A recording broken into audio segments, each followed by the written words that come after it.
जंगल में जोरदार बारिश हो रही थी। माँ, ये आसमान से इतना पानी क्यों गिर रहा है? घबराओ मत बच्चों, ये बारिश होती है। आसमान से पानी गिरने को बारिश कहते हैं। माँ, ये ज़ोरदार आवाज़ कैसी है और बिजली भी चमक रही है। पापा भी अभी तक नहीं आए। मैं तो बहुत घबराया हुआ हूँ और हमें तो बहुत डर भी लग रहा है। जब बादल टकराते हैं तो बिजली चमकती है और कहीं कहीं तो वो गिरती भी है। घबराओ मत, बाबा अभी आ जाएंगे। कहाँ रह गए जी आप? अनाज जितना जमा करके रखा हुआ था वो सारा ही इस्तेमाल हो गया। अब अगर आप ना आए तो मैं कहाँ जाऊँगी बारिश में अनाज लेने?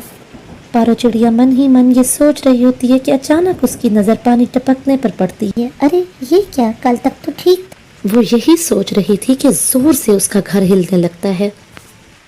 पारो तेजी के साथ वहां से चली जाती है और दोनों बच्चों को भी चलने का कहती है। चिनी तो अपनी माँ के साथ चली जाती है, लेकिन कुकू घर में रह जाता है। जैसे ही वो बाहर आते हैं, घर धड़म से नीचे गिर जाता है। अरे बाप रे, ये क्या हुआ? माँ, कुकू तो घर में ही था।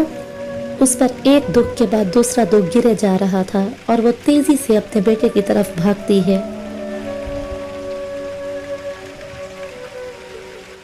अरे मेरा बच्चा कुकू अंदर ही रह गया है। कोई है, कोई आए मेरी मदद को, कोई मदद करे मेरी। कुकू मेरा अंदर ही रह गया है।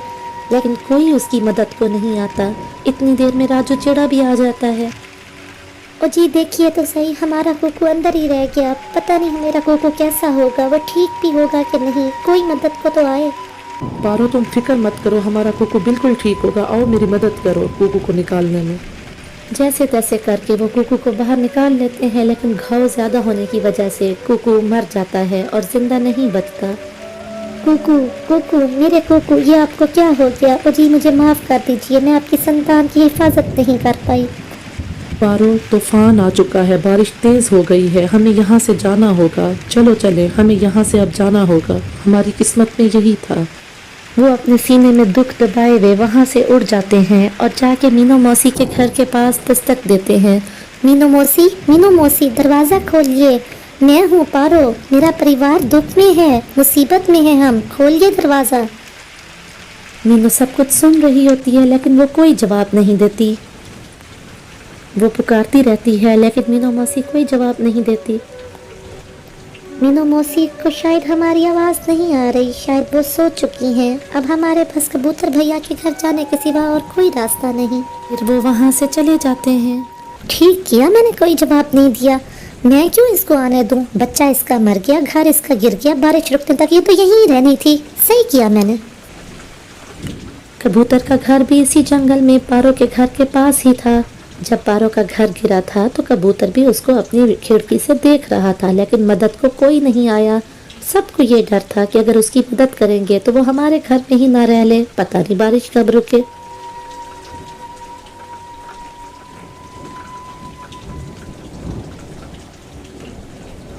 दुखी और लाचार परिवार आखिर कबूतर के घर के बाहर पहुंचता है। पारो कबूतर का दरवाज़ा खटकाती है। कबूतर भैया, दरवाज़ा खोलिए, मैं हूँ पारो। हम मुसीबत में हैं, मेरा परिवार मुसीबत में है, दरवाज़ा खोलिए, हमें आपकी मदद की ज़रूरत है। देखो पारो, मैं तो ज़रूर तुम सबको अपने घर में पनाह दे देता, तुम्हें अपने घर में आने देता, लेकिन वो क्या है ना, मेरी तबीयत कुछ ठीक नहीं है। मैं नहीं चाहता कि मेरी बीमारी तुम्हें या तुम्हारी बच्ची को लग जाए। राजू कहता है, तुम फिक्र ना करो पारू, कालू से बात करूंगा, कालू जी मेरी बात नहीं टालेंगे और हम उन्हीं के घर में बारिश रुकने तक रह लेंगे। बारिश तो और भी ज़्यादा तेज़ हो गई थी। वो लोग कालू के घर में जाते हैं। पारो, मेरी बहन पारो, मैं तो तुम्हें अपने घर में बुला ही लेती, लेकिन वो क्या है ना, घर हमारा बहुत खस्ता हुआ है, ख़राब हुआ है। ये तो यूँ लगता है अभी गिर जाएगा, और कालू को भी मैंने इसीलिए मुरम्मती पे रखा हुआ है, तो यहाँ तो अब मैं तुम्हें नहीं ला सकती। आखिर में बेबस परिवार, लाचार परिवार, जिसके पास कोई और सहारा नहीं होता, वो पास ही एक डाली पर जाकर बैठ जाते हैं।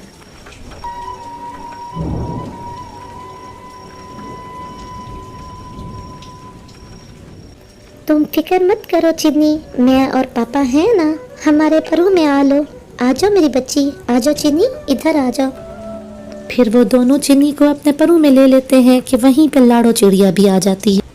आप लोग कौन हो और इधर क्यों बैठे हो इतनी तेज बारिश के अंदर? देखो आपके सारे पर भी भीग।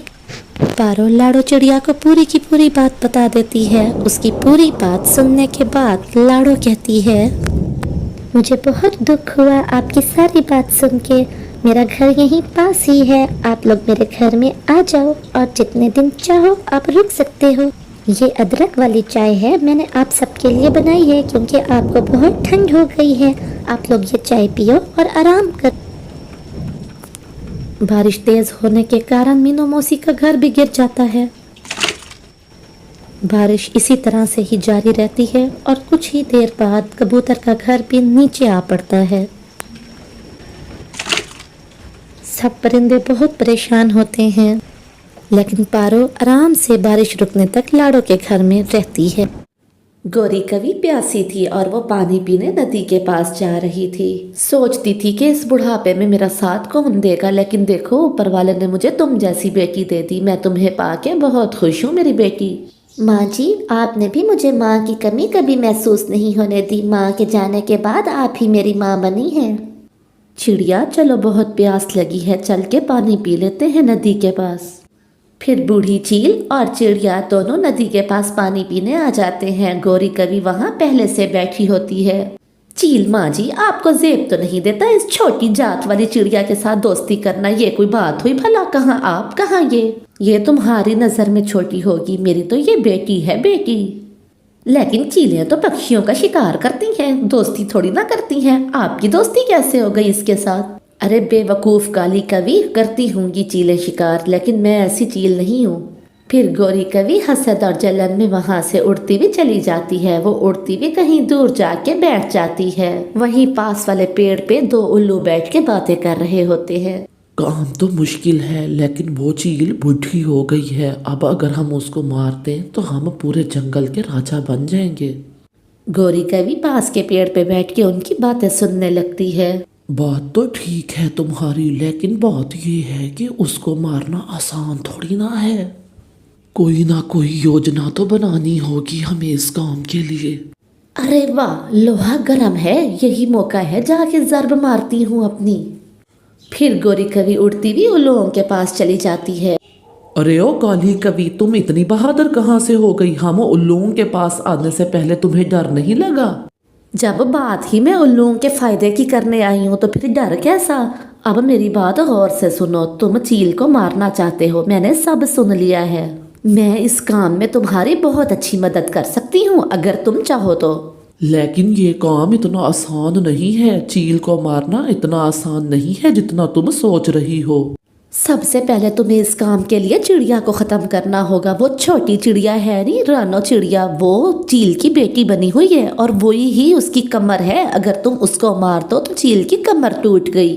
हाँ तो फिर ठीक है, तुम उस चिड़िया को हमारे पास ले आना, हम उसे यहीं खत्म कर देंगे। तो बस ठीक है, फिर तैयार रहना। कल सुबह ही मैं चिड़िया को किसी बहाने से तुम्हारे पास लेके आऊंगी और तुम यहीं पर ही इंतजार करना। ऐसा कहते हुए गौरी कवि खुशी खुशी वहां से अपने घर लौट जाती है। अरे क्या बात है पत्नी जी, आज आप बहुत खुश दिखाई दे रही हो और बड़ा टाइम लगा के आई हो, कहाँ थी? हाँ हाँ, खुश हूँ, खुशी से नाचूंगी मैं तो। अब मेरी चिड़िया दुश्मन खत्म हो जाएगी हमेशा के लिए। रात बीत जाती है और सुबह हो जाती है। बस आज अब उस रानो चिड़िया का काम तमाम हो जाएगा। हाँ, उसके बाद हमारी सबसे बड़ी रुकावट आगे से हट जाएगी। नीचे बैठा मिठू तोता अमरूद खा रहा था। वो ये सारी बातें सुन रहा होता है। मुझे चिड़िया को बताना होगा, मुझे अभी जाके सब बताना होगा। ये लोग चिड़िया को मारने की प्लानिंग कर रहे हैं। बिना देरी करते हुए मिठू तोता वहाँ से उड़ जाता है और वो चिड़िया के पास आके बैठ जाता है। चिड़िया जल्दी से चली जाओ, मैंने ये सब अपने कानों से सुना है।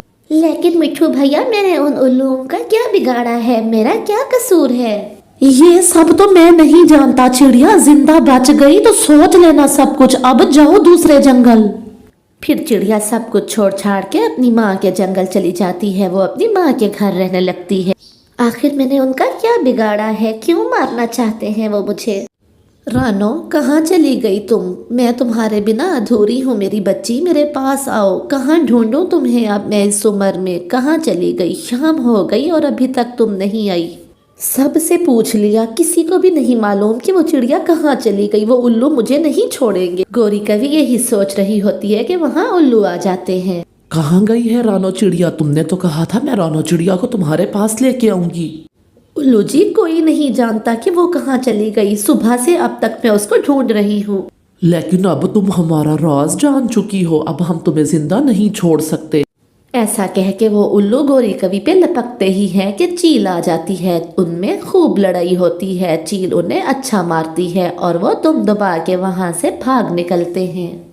मैं बूढ़ी जरूर हो गई हूँ, लेकिन इतनी कमजोर भी नहीं कि अपने जंगल के पक्षियों की हिफाजत ना कर सकूं। चील माँ जी, आपने मेरी जान बचाई और मैं थी कि आपकी ही जान की दुश्मन बनी थी। मुझे माफ कर दो। मेरी जान की दुश्मन? ये तुम कैसी बातें कर रही हो? गुत्थी मत उलझाओ, मुझे बताओ क्या बात है। चील माँ जी, मैं चिड़िया से बहुत जलती थी। चिड़िया को रास्ते से हटाने के लिए और आपकी दोस्ती खत्म करवाने के लिए मैंने ये सब कुछ किया। फिर गौरी कवि सारी सच्चाई चील को बता देती है। तुमने बहुत बुरा किया, बहुत बुरा किया गौरी तुमने चिड़िया के साथ। तो जब तक चिड़िया तुम्हें माफ नहीं करेगी मैं तुम्हें माफ नहीं कर सकती। माँ जी, आप फिक्र ना करें, मैंने ही उसके साथ बुरा किया है तो मैं ही ये मामला सुधारूंगी। मैं चिड़िया को ढूंढ के आपके पास लाऊंगी। जहाँ से भी लाऊं मैं चिड़िया को लाऊंगी। फिर गौरी कवि चिड़िया को ढूंढते ढूंढते उसकी माँ के जंगल की तरफ चली जाती है। रात भी हो जाती है। चिड़िया अपनी माँ के घर के बाहर बैठी होती है। चिड़िया की नज़र गौरी कवि पे पड़ती है, जो रात के समय उसके पास आ रही होती है। चिड़िया खुशी से उछलने लगती है। फिर गौरी सारी सच्चाई चिड़िया को बता देती है। चिड़िया को सुन के बहुत दुख होता है। गौरी बहन, मैं आपको माफ़ कर रही हूँ। मैं आपको अपने लिए और चील माँ जी के लिए माफ़ कर रही हूँ, लेकिन हसद के लिए हमेशा बुरा ही होता है। आपको हसद करना छोड़ देना चाहिए। गौरी कवि खुश हो जाती है और फिर वो दोनों उड़ते उड़ते वापस आ जाते हैं। चिड़िया को देख के चील तो बहुत ही खुश हो जाती है और फिर वो तीनों खुशी खुशी रहने लगते हैं।